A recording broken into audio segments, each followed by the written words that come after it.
Nah, besok insya Allah ya yang terpenting adalah niat kita.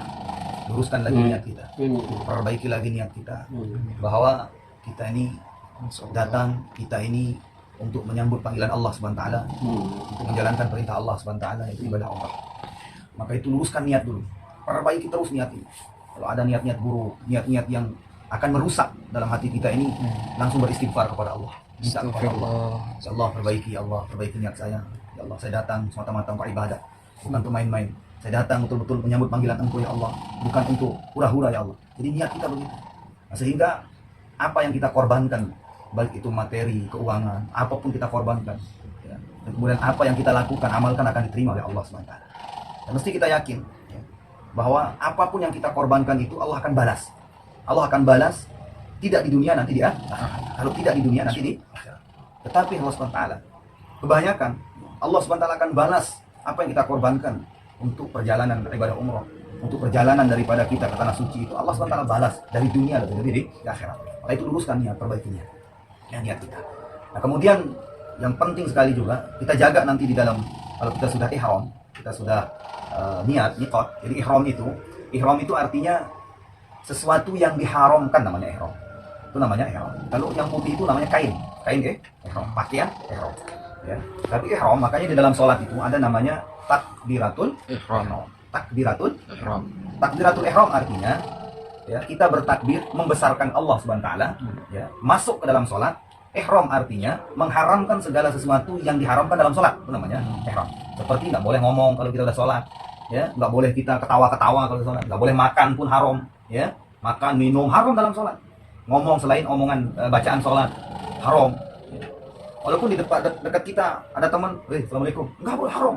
Kalau kita sudah masuk di dalam sholat, itu namanya takbiratul ihram. Jadi haramkan apa-apa yang diharamkan di dalam sholat. Paham di sini?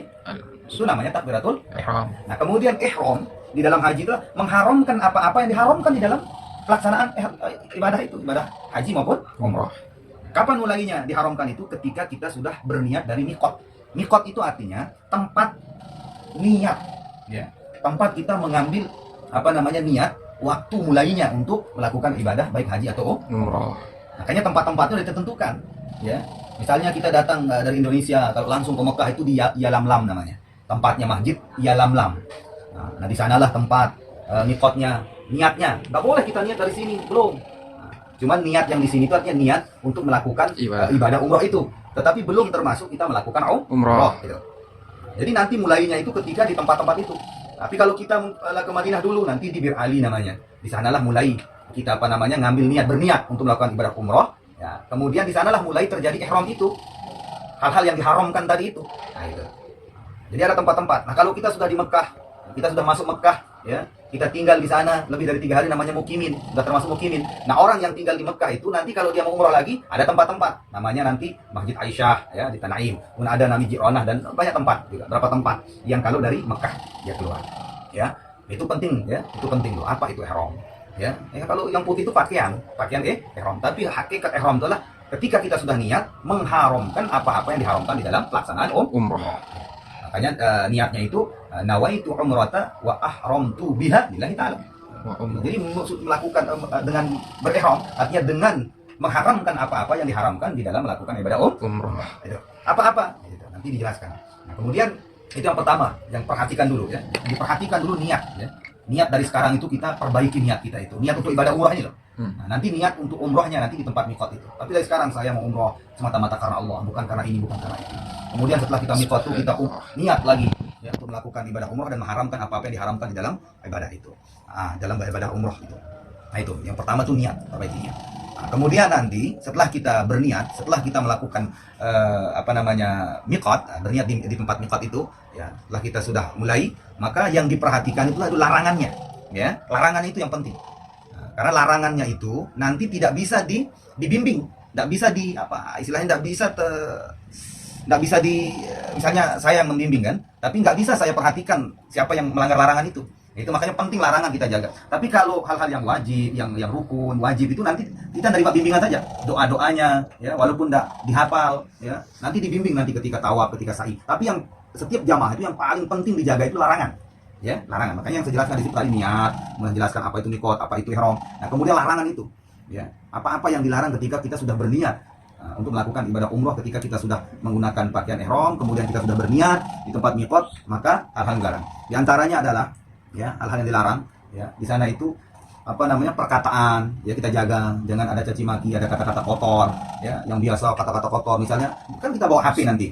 Nah, biasa kita bawa HP, bisa pakai HP, nelpon, kita sudah niat, sudah dari mikot, nelpon, nanti ada nyumpak nyenak, itu tuh jangan, ya.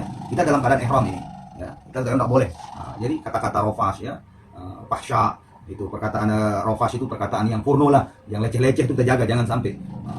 Misalnya kita nanti, maaf, yang laki-laki merayu, misalnya, itu nggak boleh dalam keadaan itu, jaga itu. Kemudian fahsya, kemungkaran seperti yang rusak, itu nyumpak nyenak, itu nggak boleh, itu jaga, ya. Nah, kemudian di sana itu nanti kita jaga, terutama kalau perempuan itu aurat, ya, utama aurat, jangan sampai kelihatan rambut, ya, jangan sampai kelihatan aurat. Begitupun laki-laki ada auratnya, batasnya lutut sama pusar ini, jaga aurat, ya, kita jaga dalam melakukan ibadah umrah ini. Nah, kemudian tidak boleh nanti mencabut bulu atau rambut bulu dengan sengaja, ya, dengan sengaja, nggak boleh. Ada hal-hal yang boleh, tetapi kita tidak bahas di sini. Itu pembahasannya di kitab besar. Tapi intinya jaga saja, ya, jaga. Jangan sembarangan, misalnya ngaruk-ngaruk jangan sembarangan. Ya, kalau ngaruk dengan cara begini pelan, ya. Kalau kita sudah pelan, kemudian ada jatuh, itu namanya tidak sengaja. Nah, yang sengaja itu begini begitu nggak boleh, ya. Itu jatuh berarti kena dam gitu, ya, nggak boleh. Nah, kemudian menggunakan pakaian yang berjahit bagi laki-laki, ya, pakaian yang berjahit, nah, seperti sarung, seperti celana, tuh nggak boleh, ya, nggak boleh. Nah, kemudian menutup kepala bagi laki-laki nggak boleh, ya, bagi laki-laki mau pakai peci atau mau pakai kain ihramnya dia gini nggak boleh, ya, nah, nggak boleh, itu kena dam semua itu. Nah, kemudian ya, menutup, pakai wangi-wangian nggak boleh, baik laki atau perempuan, ya, wangian. Jadi wangi-wangian kita pakai sebelum tempat mikot itu, sebelum niat itu. Nah, itu pakai parfum atau apa dulu boleh, ya. Tapi kalau sudah berniat di tempat mikot itu, maka tidak boleh. Itu kita jaga larangan ini, ingat nih larangan-larangan ini. Nah, kemudian tidak boleh pakai kaos kaki, ya, kaos kaki, perempuan juga kaos tangan nggak boleh. Nah, menutup muka, cadar itu nggak boleh, ya, perempuan. Ya, ada pengecualian, kita bahas, intinya nggak boleh. Nah, kita fokus saja yang masyhur. Nah, kemudian apa lagi yang nggak boleh? Larangan-larangan di sana itu, larangan-larangan. Bersentuhan sama lawan jenis. Itu pokok menurut batal wudu. Batal wudu ketika tawaf, ya. Itu dijaga wudunya ketika tawaf itu. Tapi di luar tawaf itu, kata sebagian ulama, seperti dia sedang sa'i itu boleh, dia tidak tanpa wudu. Tapi jaga saja, ya, jaga wudu kita saat tawaf sampai sa'i, tawaf dan sa'i. Karena pelaksanaan umroh ini pertama niat di tempat mikot itu, ya. Kemudian tawaf di Ka'bah, keliling Ka'bah 7 kali, ya, 7 putaran. Nah, kemudian sa'i Safa Marwah 7 kali. Kemudian cukur, itu saja, ya.